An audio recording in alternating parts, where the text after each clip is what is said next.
Tony Abbott has set out a tough new policy on asylum seekers, and all of its key elements are drawn from John Howard's handbook. Mr Abbott has turned the clock back a decade. He's promising a return to temporary visas and offshore processing for new boat arrivals. The government claims it's a policy mess that won't stem the flow of boats. Chief Political Correspondent Mark Simpkin.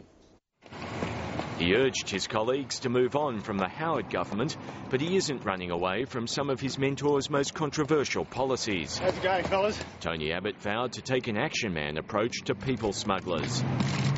I think I am a big risk to people smugglers. If I get elected, people smugglers will go out of business. He wants to do that by making what's old new again. The coalition will resurrect the Pacific solution, although it isn't saying which countries will be approached. Boats will be turned around when possible, and when not, temporary protection visas will be reintroduced.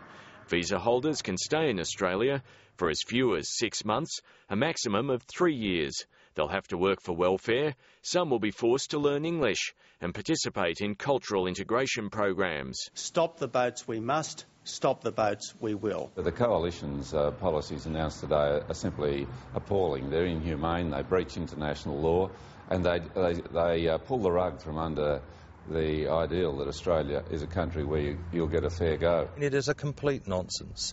It's a bugger's muddle. It won't solve any problem, and if I was the Liberal Party, I'd be embarrassed by it. Some moderate Liberals are embarrassed by it. I think it is cruel, yes. Petro Georgiou told the ABC the policy further victimises the persecuted. It's time to stop treating refugees as political footballs. I stand in the absolute assurance that hope will always triumph over fear. They're a conscientious but small group. I respect their view, but the truth is that we need to stop the boats. Some Liberals think the plan is tougher than John Howard's approach. One called it a huge regression. Tony Abbott gave 3 of the moderates a courtesy briefing this morning, but he didn't take the policy through the party room, and that's fuelled the frustrations. The leader says there was appropriate internal consultation. Mark Simpkin, ABC News, Canberra.